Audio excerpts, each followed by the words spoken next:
Yeah. So, yeah, pretty much every person, every professional psychologist has strongly advised people not to expose a narcissist, and for reasons that I completely understand. I honestly, for the longest time, I agreed. I agreed. That's why I didn't expose them. I just told my story. I mean, yes, I told my story, yes, but I didn't expose anyone in my life that participated in narcissism. No, I didn't. I was very vague about who and even some vague about some details of what was happening in my life. I was very vague about that. Very vague. Well, now it's time to take the gloves off. hmm And first and foremost, I'm doing this for me. I'm doing this for me. My justice, my closure. Because I knew I was never going to get closure from the narcissist. I mean, why would a narcissist ever give anyone closure, ever? So I had to get closure on my own, and this is my closure. And then the second reason why I did it was because I started to realize, oh snap, I'm not the only one that's going through this. I'm not the only one. There's children. I'm telling you, I didn't even know what narcissism was at first.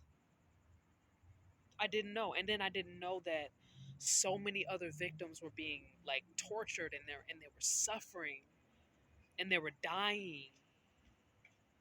So many, innocent people,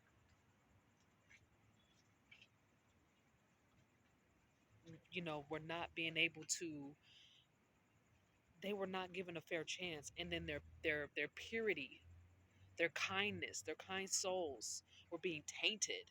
I really didn't realize this was something that I had to experience. I had to see it for myself, so that when I did tell my story and when I did start to expose, there would be no misunderstanding. There would be absolutely no misunderstanding. Because when I got to the nitty gritty and exposed all the details, people would know, oh, there's no misunderstanding. We know who the victims are and who the narcissists are. Now there's a clear line between victim and narcissist, because at first the lines were blurred. Because a lot of us victims that are good people, we get triggered. We get triggered, and a lot of times when we are triggered and we are emotional, we come off very narcissistic, understandably so. Well, I'm here to clear that line. There's a clear line. In this particular conversation, it's a clear black and white. No racism attached. This video is not no gray area. It's about victim and narcissist.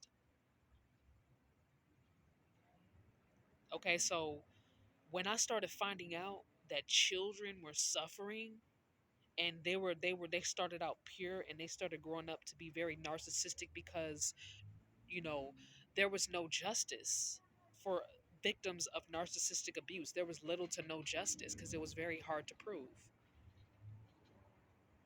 And then when I started noticing that other people were speaking up about their experience and talking about narcissism, it helped me become aware of what I was going through. Because abuse does start off subtle and then it becomes in your face. But a lot of times when you don't know what narcissism is, i.e., me, um, you don't know why all this is happening. You don't know why the person flipped on you. You don't know why the person is treating you like that. You don't know why this person won't take a hint and fuck off. You don't know why this person is going out of their way to destroy you when you've done nothing but add value to their life. You don't know why they're constantly stalking you, constantly getting other people involved that have nothing to do with the victim and the narcissist.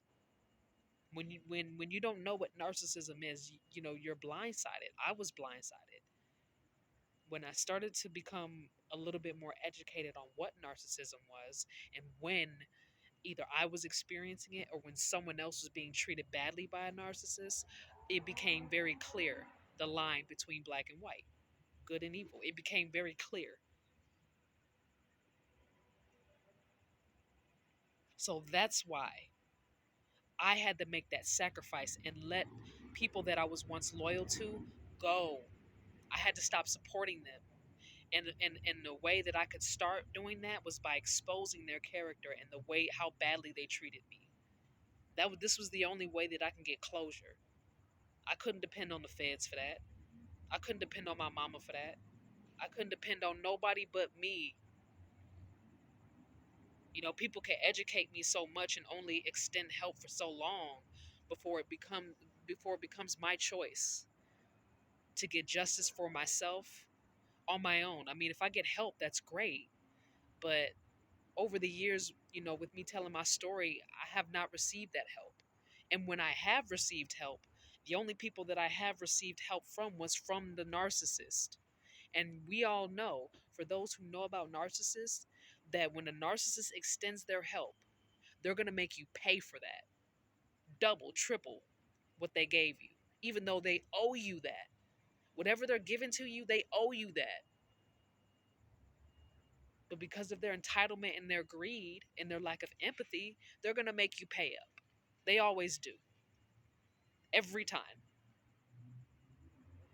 You could be out here starving and because the narcissist isolated you from everyone, they've made it to where they are the only ones that can supply you and feed you. Somebody that's willing to be that abusive deserves to be in jail. Yes, I said it. The police need to be called on them and they need to do a very long time in prison.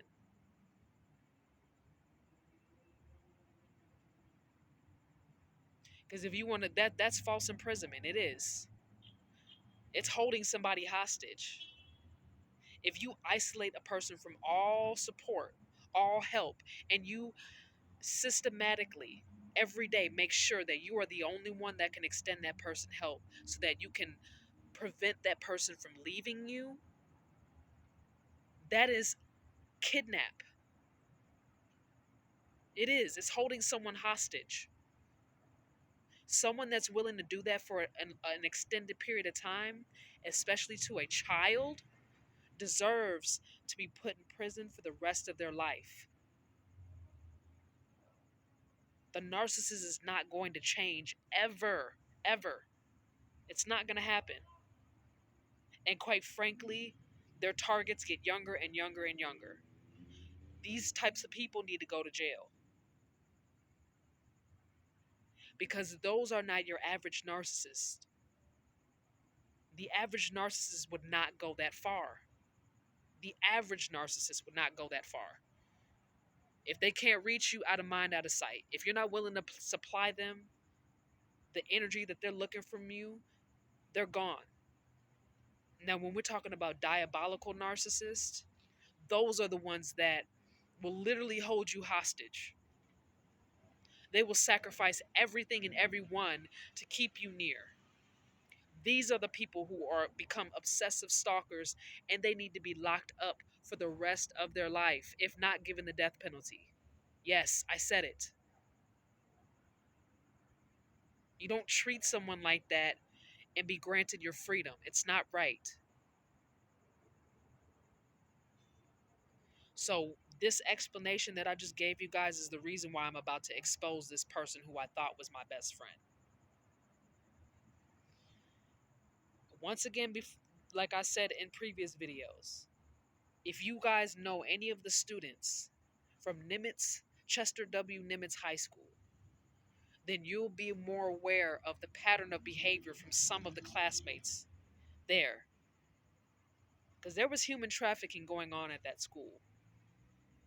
And a lot of the teachers there were involved. Yes, they were involved and they knew about it and they participated. They benefited from it.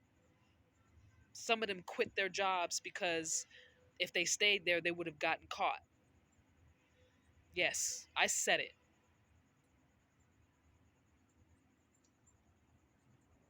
Some of them had relationships, inappropriate relationships with underage students. And I was one of those underage students that got exploited, not just by my teacher, but other students.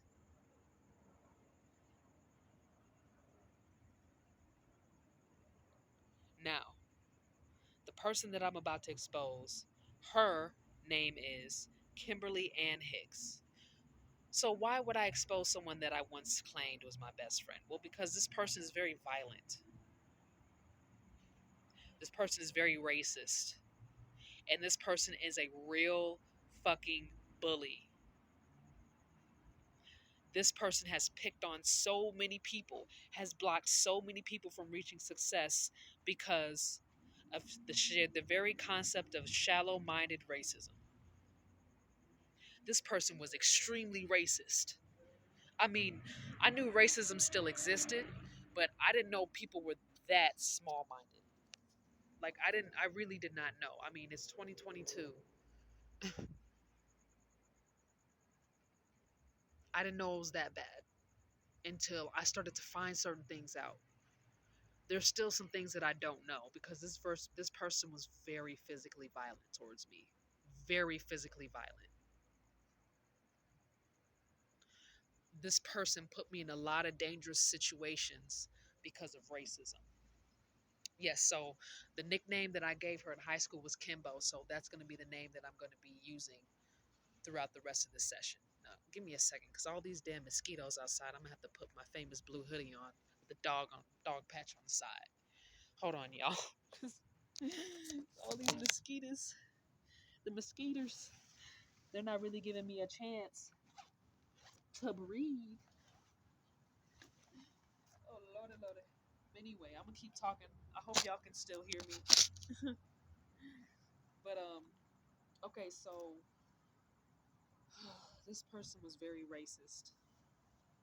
And this person got very physically violent with me and other people because of their racism. Excuse me, y'all. I do apologize in advance for these videos being all choppy and messed up because the struggle is real. When you ain't got money, you got to figure out ways to adapt. Some of y'all understand what it is, and some of y'all are fortunate enough to not have to go through experiences like this where you have to work your way around life to either get your message out or to speak up or just to thrive and survive on a daily basis. Like some of y'all don't have to go through this, and you are lucky as hell.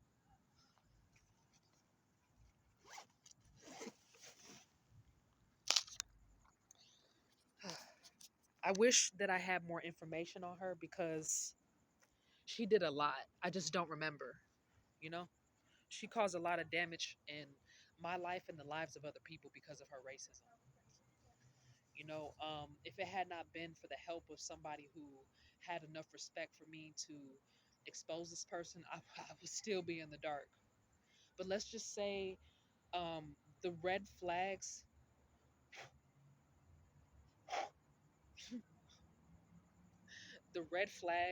that were displayed that I did recognize, because I didn't recognize any before, but the red flags I did notice, I didn't notice them until after I had already dropped out of college.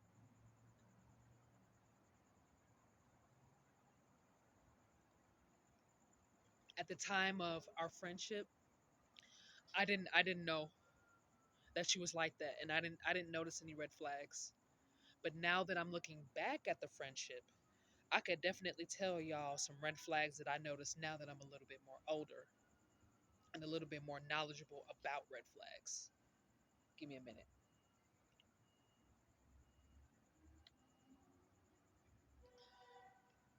Okay. So there was a point in time, I would say this was what year was it? I want to say this was either late 2014 or early 2015, but this was when I was going to college at Lone Star College. Yeah, this is when I was going to Lone Star College, and I was very social at that time. I talked to a lot of people.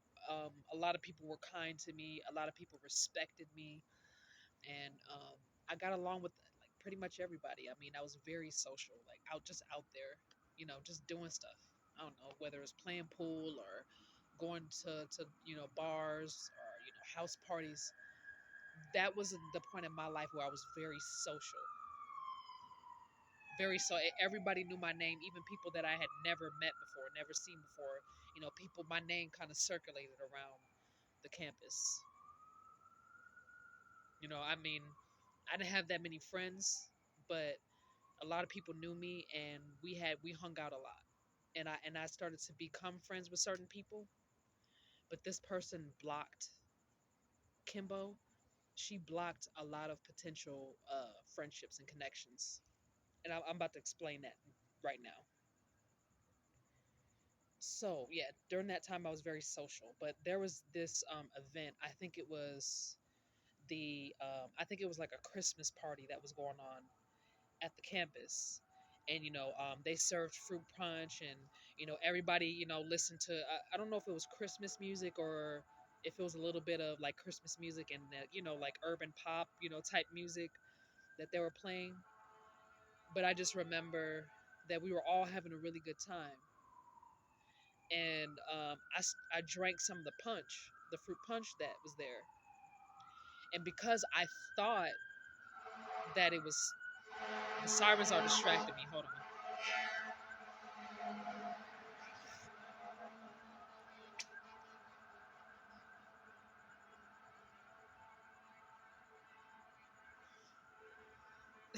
The sirens are so distracting. Like, sometimes they make me forget what I'm about to say. Okay, so yeah, I was drinking fruit punch. Well, at least I thought it was fruit punch. So I was, chugging it down like Kool-Aid, because I mean it was good. It was really good fruit punch, but I started noticing that I was kind of like, you know, what? Like, like I was like, I guess when I got tipsy, like I was surprised because I thought it was just fruit punch. I didn't know that, it was spiked. So I come to find out it's spiked. I had no idea until about my second or third cup that it was spiked. I had no, because it didn't taste like alcohol. It tastes like fruit punch. But I noticed the feeling that I got, when when I was on my third cup. And I was like, oh, is there something in it? And everybody's looking at me like, oh, you ain't figured that out yet? And I was like, I mean, I didn't know. I wish that y'all had told me that y'all were gonna spike it. I wouldn't have, chucked it down like that. I didn't know. And they was like, yeah, you didn't know. I mean, Zach, he spiked the punch. I thought you knew. And I was like, no. I mean, why did y'all tell me? So, yeah, so that happened. So I was like, okay, well, I mean, at that time I was like 19, so I know I wasn't old enough to drink, but that was just one of those situations where I thought, you know, I don't know, we're having fun. That's what I thought at the time, at least. And when I finished my third cup, and I was done. Like I was like, no, I'm not gonna drink anymore. But I didn't mind the drink. It was just I would have preferred to have known that it was spiked, so that I didn't chug 3 cups down like that. You know what I mean? So yeah, I chugged it down, and then when I was on my third cup, I did sip lightly because I wasn't really a drinker. I didn't do any drugs around that time. I didn't even start smoking weed until that day. I mean, I had tried weed when I was 16, but any other memories of me smoking weed, I don't remember because that's what I preferred. That was my drug of choice, was weed, marijuana. But I didn't really start becoming a pothead until that very day because I had already had plans to smoke weed after the party. You know what I mean? I just didn't know that there was going to be alcohol. So that was something that I would have preferred to have been prepared to experience. So yeah, I would have took it lightly instead of chugging it down like that. So that was definitely a red flag because my own best friend didn't even tell me that you know um, my ex boyfriend was putting alcohol in the punch, and she knew. They all knew. I was the only one out of that didn't know, which makes me kind of question: was that a setup? Was that a plan? Because I had been drugged many times after that and before that, but I didn't know. So that was definitely a red flag that I can say I ignored because of foolishness. I'd never really drank, and like I said, any parties that I had gone to, they were house parties, but they weren't inappropriate. They were like, like we all play video games or board games. We go to the movies and then we come back and sleep at the house. It was very like age appropriate things, so I wasn't used to that. I mean, it wasn't like I was sheltered or anything. Like my parents gave me freedom. It was just I didn't really prefer to be caught up in all that. You know what I mean? I was a fairly decent kid.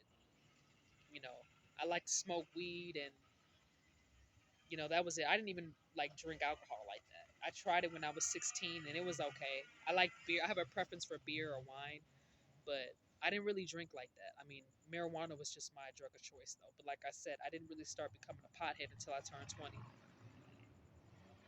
So, I just cuz I was an athlete, so being high and drunk, it wasn't going to work out for me playing sports, especially when they drug test and they do physicals.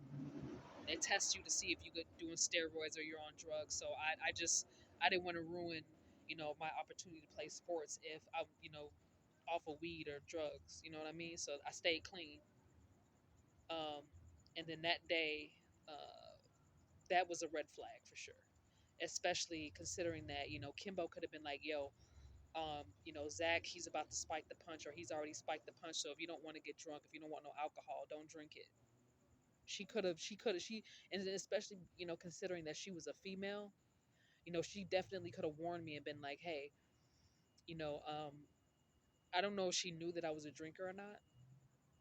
I feel like that was something she should have asked. As being my quote unquote best friend, she should have asked, hey, do you drink? you know are you a recovering alcoholic? You're saying, what I'm saying, just let's just make sure you ain't got no prior history, because how teens are sometimes. We get caught up. But she should have asked me, is that something that you really want to do, drink? She should have warned me. She should have told me. She should have had my back as my friend. She should have, but she did not. And that was a red flag because I'm gonna be honest with you. When I was sitting on the couch in that in the it was like a game center. That's what they called it. It was like the student life game center where they had like the pool table, foosball. They had like flat screen TVs on the wall so you can like hook your gaming system up and play video games. They had a whole bunch of stuff. And like I said, I was up there and we were just celebrating the end of the year and it was Christmas time. And I just felt like it was shady, the fact that she was just sitting there staring at me, like almost as if she was looking for a reaction or a response. I just thought that she was just looking out for me because I thought that she was my friend. Come to find out, she was trying to see the effect of the alcohol had on me, which is very, very cruel. And like I said, she was a female, so you would think that she would understand that being put in a situation like that, where her and I were the only females there, by the way. This party that was being thrown, they were all men, and me and Kimbo were the only women there. The only women there. And she's just sitting there staring at me. And I didn't think much of it because that was at the time, like I said, she was my homie.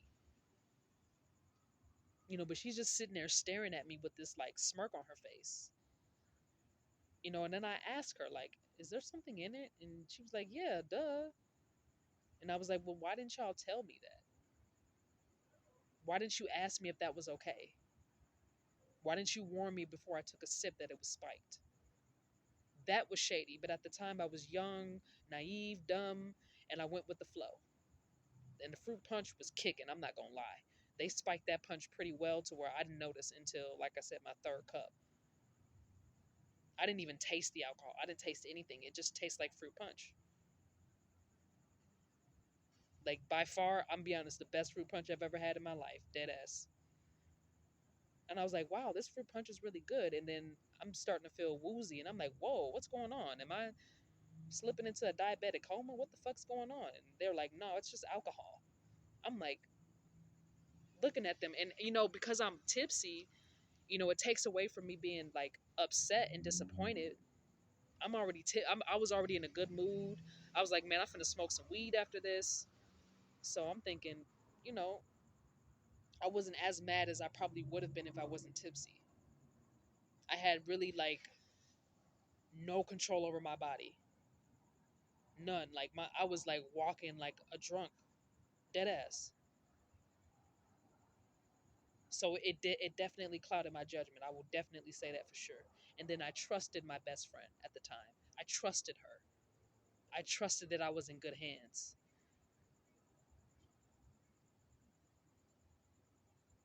She was my best friend and I trusted her.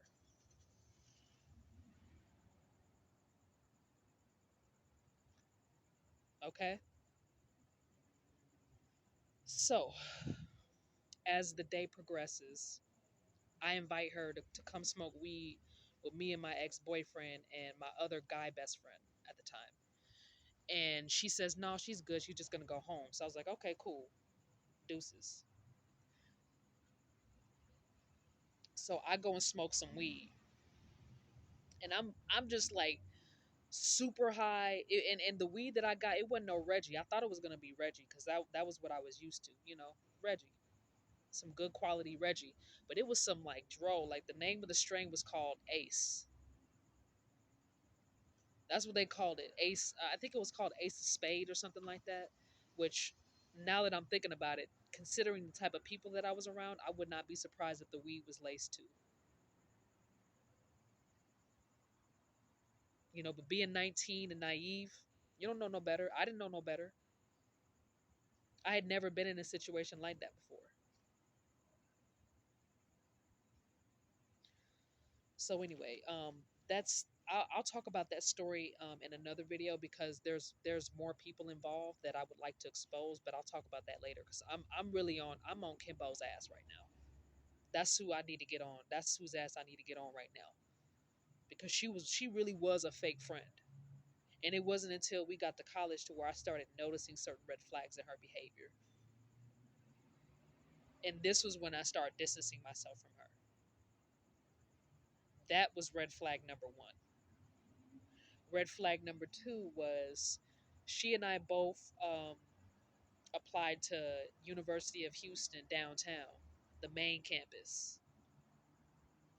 She also applied to Sam Houston. I didn't apply to Sam Houston, because quite frankly, I wasn't trying to rush and go to college right away because I wanted to, work on my funds. I'm not going to go into all the details on that, but I wasn't in a rush to go to university. I just wanted to go to community college so that, I wasn't out here dumb and I can get certain certificates so I can start working.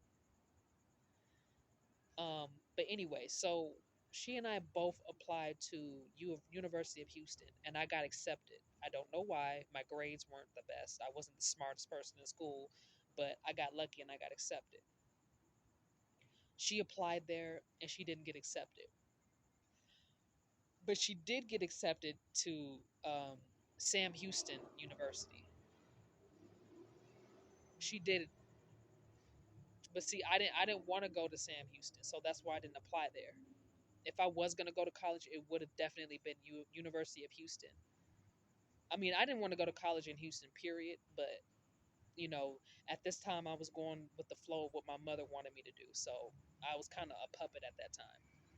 But if I had to go to school in Houston, me personally, I wanted to go to what's the name of the day? How's I don't remember the damn name of the school. I wanted to go to the Maggie. I wanted to go to the Maggie campus, Texas A&M. That was the school I really wanted to go to. If I was going to go to school in Texas, um, Texas A&M was the school that I wanted to go to.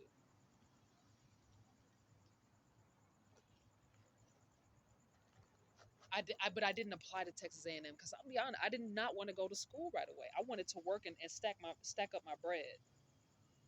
That plan got interrupted, as you can see. But anyway, so when she ended up finding out that I got accepted to U of H, um, she wasn't exactly happy for me, like at all. And I remember for a while that she was complaining about it. Like, I want to say that she had been complaining about it for maybe about a week or two. And I mean, at first, I had compassion. I was like, I'm sorry that you didn't get accepted. Maybe you should try again. But I think, at the time, you can only apply like once a semester, and then you have to apply again the next school year.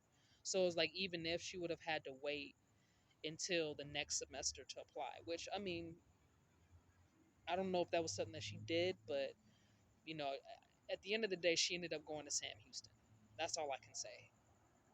But I just remember her not really being happy for me, and just being really upset about uh not getting accepted to the same school I got accepted to.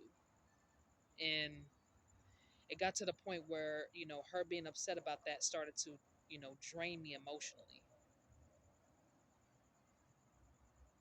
I mean, I did congratulate her for getting accepted into Sam Houston, but she was very sad about that, so I didn't talk about it too much. But you know um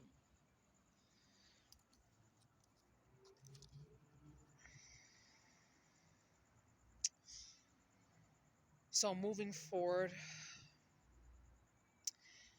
from that day on, I became a pothead. Like, well, I waited until I turned 20 to really start smoking weed like that because of how affected I was by it.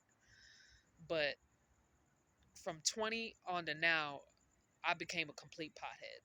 Now, that had nothing to do with her. That was all me. I already had my mind made up that when I turned 20, maybe 21, I was going to start smoking weed. I already had my mind made up. But I just remember that from that day on, our friendship kind of declined from there because she was going in the direction of going to school and being a teacher. And I was trying to be, you know, I was trying to bust down and, get my own money and smoke weed. I'm just going to keep it real. And, because she and I were going in different directions, we naturally drifted apart. But I remember that she was very demanding when it came down to my time and my attention. And she didn't really strike me as I mean, she never really struck me as a type of friend that would be emotionally supportive. Every time that I opened up to her about something emotional, she always made fun of me. Oh yeah, you know what? I did forget that. I forgot that. I completely forgot. There was a red flag. There were two red flags, ooh, there were some actually that I really did forget. I really did forget the red flags that she displayed. I completely forgot. Damn, I didn't realize that. Okay, so let me let me start off slow because I'm like, oh wait, there's one more. Wait, no, no, no, there's two more. There's three more red flags. Oh wait, hold on. There's a whole lot more, and I just completely forgot. Okay, so let me explain it. One red flag was, um, my sister had like these really sharp pains, like in the area of her kidneys, like on her waistband. She had these really sharp pains, and it was affecting like her ability to be able to like play sports and get active. Because me and my sister, we used to play sports together, all the time with the boys in the neighborhood. So when she started getting these sharp pains, I was like, oh no, like that's my sister. I'm concerned about her health. You know what I mean? And I was truly concerned. So then my sister started bringing it up to my mom that she was experiencing these sharp pains. So then my mother started to do research, and she was like, "Oh no, sweetheart," because she was like, "What's your diet? Like, what you've been eating?" And my sister, she loved like Kool Aid, soda. She loved that stuff. I mean, I don't know. I wasn't really paying too much attention to what she ate. I'm gonna be honest. So I can't tell you that there, but I know that she loved soda and she loved Kool Aid. And she was picky on what food she ate. But I'll be honest, I don't. She liked to eat seafood. I mean, aside from that, she didn't really like water. That could play a part in it, but My sister, she wasn't like super duper unhealthy. She was just picky, and some of the things that she needed to eat, she didn't like. Like she was picky when it came to fruits. Not really so much when it came to vegetables. She was picky when it came to water. She did not like water at all because the water was contaminated. So she drank a lot of like Dasani, and Dasani water is not healthy at all. It's almost the same as drinking Coca-Cola. Like literally, you know, like Dasani, it comes from Coca-Cola, and the water, it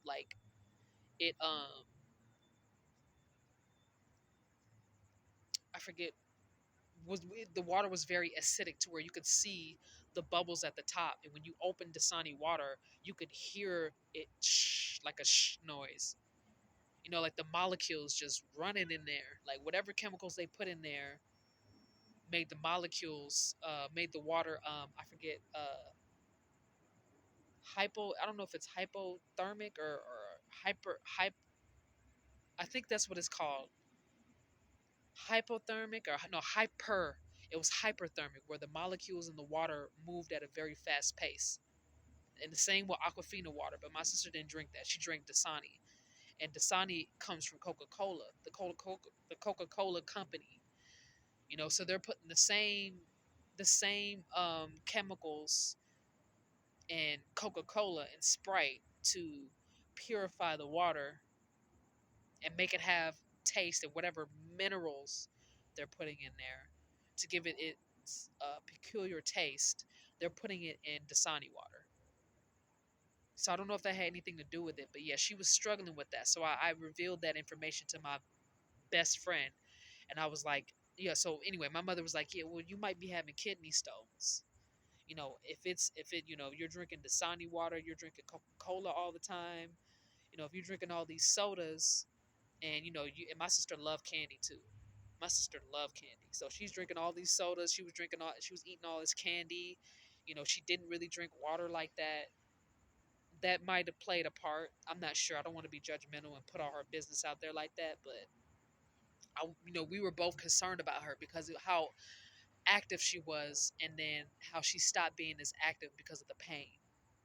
So I vented to my best friend at the time, and I was like, "Yo, I'm concerned about my sister's health. She's getting these sharp pains, and my mother said that she could have kidney stones, and I'm concerned." And I just remember at the time she laughed at me.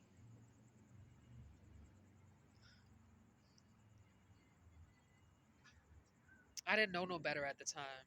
Like, to be honest with you, I didn't know no better. I didn't have better at home. But now that I've changed, and I'm looking back at these events,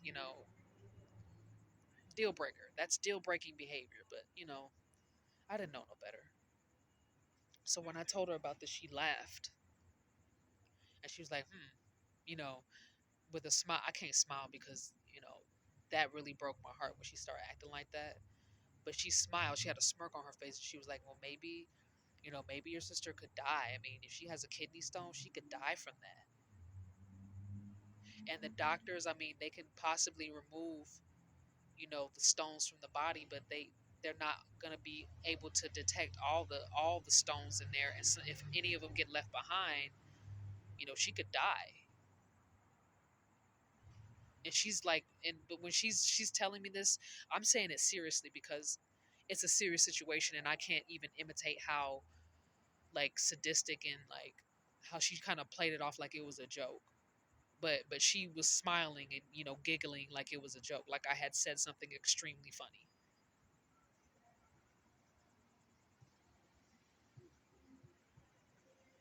And she was like, I can't even smile the way she smiled. I can't. It's like I know it in my mind, the smile that she had on her face, but I can't even smile right for y'all because I really want to show y'all how she had this look on her face, like,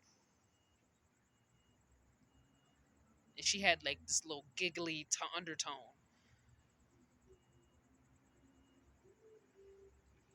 And I'm talking about my sister, somebody that I love very much,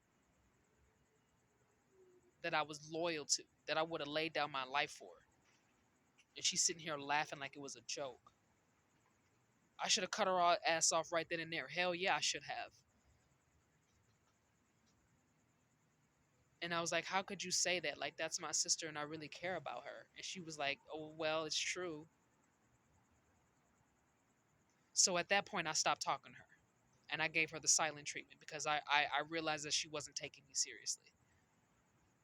And I was so heated. Like, I wanted to hurt her physically. I wanted to put hands on her. I wanted to say something very mean to her that was going to cut deep, that was going to force her to cut me off. I really did. But I held my tongue because I was so devastated. I was so devastated.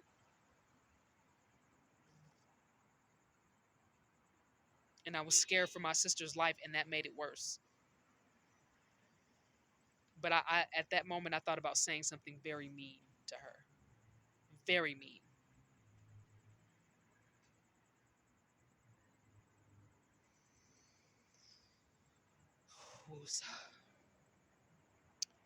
So,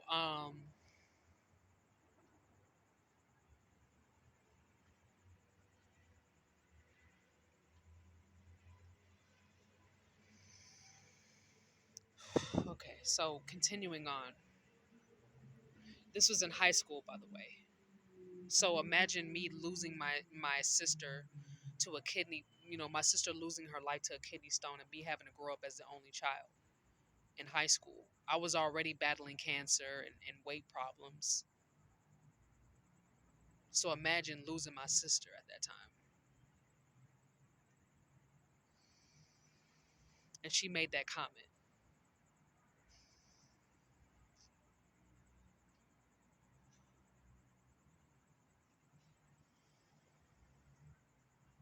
So, anyway, so the next red flag was, this was a body shaming related issue. But I just remember I had gotten up from my desk and I don't know if I was like sharpening my pencil or throwing something away. I don't remember what I was doing, but I had gotten up from my desk to go do something. And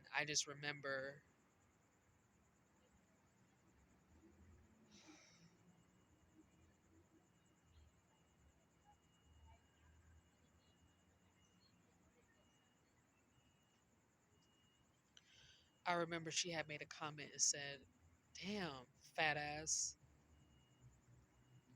And then like I said, this is when I was at the time I was 16 and I don't remember if I had my first child at that time or if it was like the next year, but I was struggling with weight problems at that time and being human trafficked and whatnot. So yeah, I had a lot of insecurities, and when she made that comment, it rubbed me the wrong way, and I was like, I don't appreciate that comment. And she was like, oh well, no, I mean, uh, uh, I didn't mean it like that. It's just like and I was like, I don't know, I don't remember. I really don't remember what she said. I think it was something dismissive again.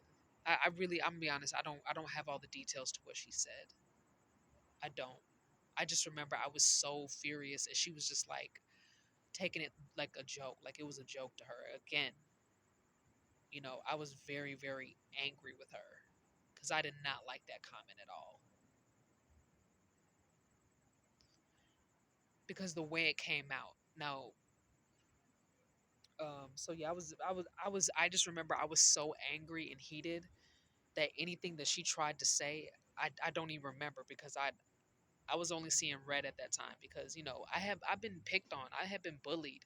So at this point, like I'm tired of it. I'm tired of the bullying. Like I'm just tired of it. So when she made that comment, all I saw was red, and I grabbed all my stuff and I stormed out the classroom. Whatever she was trying to say to me at that moment, honestly, I don't remember. I don't remember at all. I really don't. But I just remember being so hurt and angry that I just got up and I stormed out. I didn't care about getting in trouble. And And I remember, well, before I left, and I said I didn't appreciate that comment, and then another person in that classroom said, "Yeah, well, whatever, fat ass, is true." That was when that was the moment where I started to see red. So I was very heated, like, but I was still reasonable at that time when Kimbo said it. But then when I said, "Excuse me, I don't appreciate that comment. I don't like that," and the other girl interjected and said, "Oh, well, it's true, fat ass, it's true." So then I, like, at that point, like I said, I stormed. All I saw was red, and I stormed right out. I didn't say nothing else. I just left in the middle of the classroom. I don't know if the bell had rung. I didn't pay attention to none of that. I just stormed out because I was pissed off. I was pissed off, and I left. And I just remember that, Kimbo was like kind of tracking me down, like trying to talk to me, but I because she had already made that joke before about my sister, and then she had made that comment. So at this point, I had my mind made up that I noticed a pattern of her being insensitive. So at this point, I'm gonna be honest, I was ready to cut her off. Not because I wasn't loyal to her and that I didn't love her, but I wasn't gonna tolerate being, made fun of and teased all the time. I wasn't gonna tolerate that anymore. I was not gonna tolerate that from her or anyone for that matter. Because, like I said, people kept making like little slick comments like, "Oh, what size pants do you wear?" Like, people would make those comments. So then when Kimbo stepped in and said something, that was the last straw. That was the last straw for me. And I stormed out because I got fed up of always being picked on. Always, every day, I was getting picked on. Different people. I didn't even know why. I was tired of it, and I was trying not to put my hands on nobody. I was tired of it. For real. I was getting picked on every day by different people. From a little baby till 16. Every day. I was tired of it. I wasn't gonna have it no more. I was even willing to get into physical fights with boys over this because I was tired of it. Tired of it. Do y'all understand me? I was tired of the disrespect and the verbal and emotional abuse. So I stormed out because I was gonna put hands on somebody.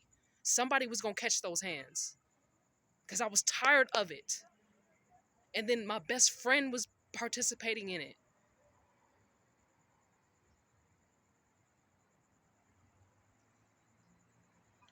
So for about a week, she had been tracking me down because she was trying to tell me something, but I didn't care to hear her what she had to say. I didn't value her words. I didn't respect her.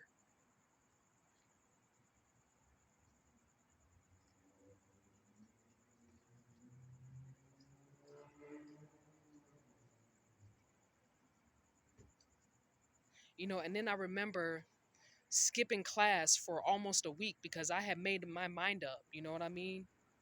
I didn't care how persistent she was. I did not want to talk to her. Because if I had talked to her right then and there, it probably would have ended in a fist fight. So I needed to calm down. So I did not go to that class period for almost a week because I needed to calm down. Somebody was finna catch them hands. Somebody.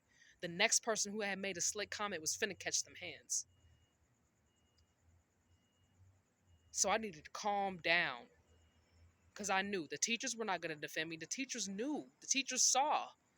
They didn't give a fuck about the students.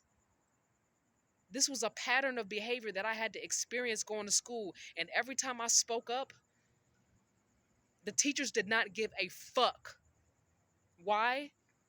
Because the bullies got along with everybody, including the teachers, kissed up and kissed ass to the teachers and the principal.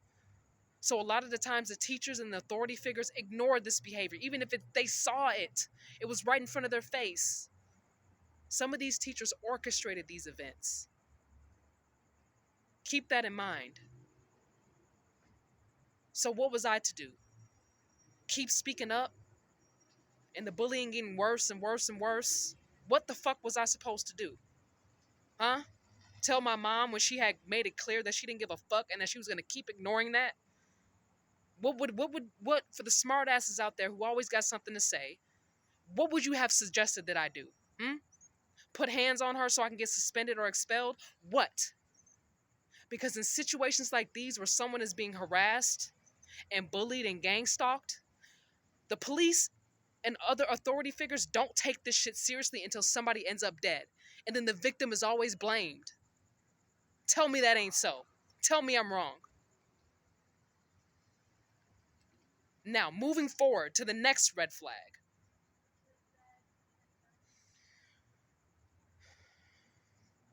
Because at some point she realized that she was going to have to come up with something to make up for that. Because, I mean, I'm slipping out of her grasp. So at some point she does confront me. And she says, you know what? I didn't even mean it like that. I was trying to say that you had a fat booty. You had a big booty. It's good. It looks good on you. And I was like, why didn't you say that the first time? Why didn't you say that the first time? And she was like, well, I was trying to tell you. Like, and she apologized. She had to. She had no, it was no possible way that I was going to continue to be friends with her until she gave me a good ass explanation and a believable apology. I didn't demand one from her because I gave up on her at that point. But she had no other choice but to come correct. Because body shaming me was not acceptable. So she was like, I'm sorry. I'm really, really sorry. I didn't mean to, hurt you like that. It was just, I was trying to compliment you and it came out wrong. I'm sorry. I don't want to lose you as a friend over this. I don't. Please give me another chance. This will never happen again. That was the only way I would have accepted her friendship. And I did. When she gave me time, I was like, you need to give me time to cool off. You need to give me space. And she did. She did. And at some point in time, she did approach me a week after I told her to give me space, which was a fair enough time for me. And she was like, okay, like, let's talk. I really am sorry. And she apologized over and over and over again. And I never had any problems from her with me individually. She never teased me again after that. Any boundaries that I set, she respected that. So I didn't see any more red flags from her in my dealings with her. I didn't see any more. Not until we got to college. So but there was a red flag that I saw her display towards someone else. And this, but I didn't see this red flag though. This red flag didn't pop up until like uh the next year. So all the red flags that I didn't see none until the end of junior year of high school. So the red flags that I saw before was sophomore year, but I didn't see any more until the end of junior year. And it was one special red flag that was like it was kind of like a hunch. But I remember she teased somebody else, but it was like light humor. Like, just light humor. Like, say if, I like to wink my eye a little bit, she would make a little joke about that, but she wasn't like mean, like, oh, well, because there's a difference between somebody that'll pick on something that you do or you know, a little habit that you do and they'll make a light joke about it, or someone that's just like flat out mean. She wasn't like that. When she made jokes about a person, she made the type of jokes that everybody could laugh at, even the person being made fun of. That was her for the most part. And I understood that type of humor because that was the type of humor that I was raised off of. So from then on out, I never had no problems with her in that area ever. Until there was one day where we were all sitting at the table in the cafeteria, and there was another girl there. She was Hispanic, a Hispanic woman. She was very beautiful. But anyway, she kind of, like, we all have our mannerisms. Like, I like to lick my lips. But she was that type of person that was kind of like, she was very girly. So she was like, you know how girly girls are. They're like, You know how the duck lips are. I forgot what they were called, what they called it, but the duck lips. That's what femmes do, the duck lips or whatever. But I didn't see nothing up. I didn't see no problem with it. I noticed it, but I just knew that that was something that femmes did. So I didn't see nothing wrong with it. I accepted that. I accepted her for who she was in that department. So I didn't have no problems with it. I didn't have no problems with her doing that. I didn't feel like that was nothing to make fun of her for, because all of us, all especially the females, we all went to high school. We all were insecure, so I didn't feel the need to nitpick at somebody.